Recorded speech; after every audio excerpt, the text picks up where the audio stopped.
আসসালামু আলাইকুম। Hello viewers, কেমন আছেন? আশা করি সকলে অনেক ভালো আছেন। তো আজকে আপনাদের মাঝে নিয়ে আসলাম খুবই একটি ইন্টারেস্টিং ভিডিও, খুবই একটি গুরুত্বপূর্ণ ভিডিও। সো আজকে এই ভিডিওটি সবার দেখা উচিত এবং আজকে ভিডিও সম্পর্কে সবার জানা উচিত।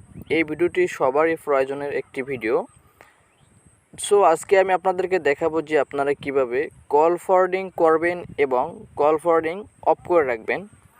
সো আপনি দেখা যায় অনেক সময় আপনি কারোর সাথে ইম্পর্টেন্ট কথা বলেন, তো তখন কিন্তু আপনাকে অন্য কেউ ফোন দিয়ে আপনাকে বিরক্ত করে। তো আজকে আমি আপনাদেরকে দেখাবো সে কল ফরওয়ার্ডিংয়ের কাজ কী এবং কল ফরওয়ার্ডিং করে রাখলে কী হবে।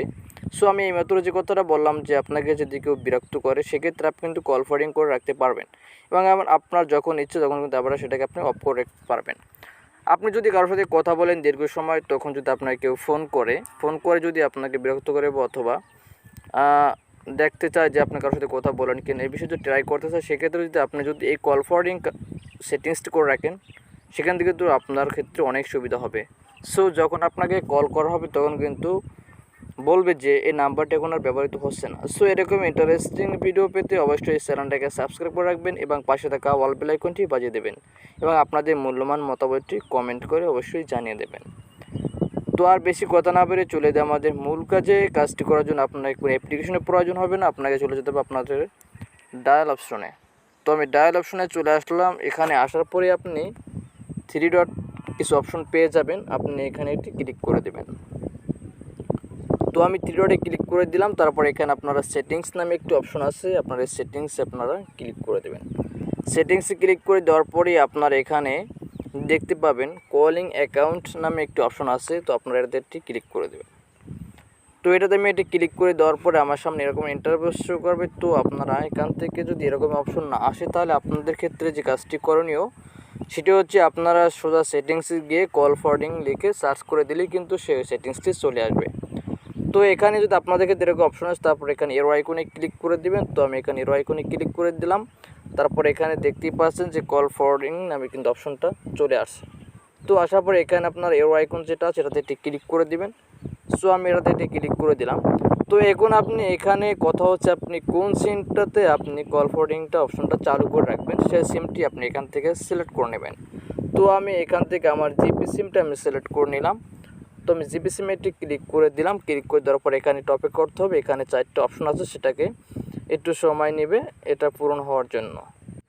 তো আমার 4টি অপশন কিন্তু পূরণ হয়ে গেল। এখন আমার কাজ হচ্ছে এখানে যে প্রথম যে আছে না অলওয়েজ ফরওয়ার্ড, এই যে প্রথম যে অপশনটা সেটাকে আপনাকে অন করে দিতে হবে। এটাকে আপনি অন করে দেওয়ার পরে এখানে আপনাকে একটি নাম্বার লিখতে হবে। এমন একটি নাম্বার লিখবেন যেটা আপনার ভুল একটি নাম্বার, যেমন আপনি লিখে দিলেন 017, তারপর এখান থেকে আপনি 10টা জিরো দিয়ে দিলেন। যেমন আমি 10টা জিরো দিতে আছি, 1 2 3 4 5 6 7 8 9 10, আমি 10টা জিরো দিয়ে দিলাম, অর্থাৎ এখানে একটি ভুল নাম্বার দিতে হবে। তো এই নাম্বারটা দেওয়ার পর এখানে আপনি ওকেতে ক্লিক করে দেবেন। ওকেতে ক্লিক করে দেওয়ার পর এখানে আপনাকে একটু সময় করতে হবে কাজটি সম্পন্ন করার জন্য। সো আমার কাজটি কিন্তু অলরেডি সম্পন্ন হয়ে গেল। এখন যদি আপনাকে কেউ এখান থেকে কল দেয়, তাহলে কিন্তু আপনারে বলবে ওপাশ থেকে যে সিমটি এখন আর ব্যবহৃত হচ্ছে না। এখন আপনি যাচ্ছেন যে এই কল ফরওয়ার্ডিং যেটা আপনি অন করেছেন সেটাকে আপনি অফ করে রাখবেন। তো সেক্ষেত্রে আপনি সিম আগের মতো চলে আসবেন। তারপর এখান থেকে আপনি আবার 3 লাইন আসবেন। তারপর সোজা করতে আপনি সোজা আবার কল ফরওয়ার্ডিং যে অপশনটা আছে সেটাতে আপনি চলে যাবেন। তো ওটাতে আপনি আসার পর এখানে আপনি সেই কল ফরওয়ার্ডিং আসার পরে এখানে আপনি যে সিম করেন সেই সিমটাকে সিলেক্ট করে নেবেন। সিমটাকে সিলেক্ট করে নেওয়ার পরে আপনি উপরের যে অপশনটাকে আপনি অন করে রেখেছিলেন, আপনি ওই অপশনটা কিন্তু এখন এখান থেকে অফ করে দেবেন। এটাকে আপনি যদি এখান থেকে অফ করে দেন, তাহলে আপনার কাজটি সম্পূর্ণ শেষ। এখন আপনারা সেই কল ফরওয়ার্ডিং যেটা করেছিলেন সেটা কিন্তু অলরেডি কেটে গেছে। সো এরকম করেই কিন্তু খুব সহজেই কাজটি করে নিতে পারবেন। তো আশা করি ছোট্ট একটি ভিডিও দ্বারা অনেক কিছু শিখতে পেরেছেন। ভিডিওটা যদি ভালো লাগে অবশ্যই চ্যানেলটিকে সাবস্ক্রাইব করে রাখবেন এবং পাশে থাকা অল বেল আইকনটি বাজিয়ে রাখবেন। আর যারা ফেসবুক পেজ থেকে ভিডিও দেখছেন অবশ্যই পেজটিকে ফলো করে রাখবেন। ধন্যবাদ সবাইকে এতক্ষণ সাথে থাকার জন্য। দেখা পরবর্তী নতুন কোনো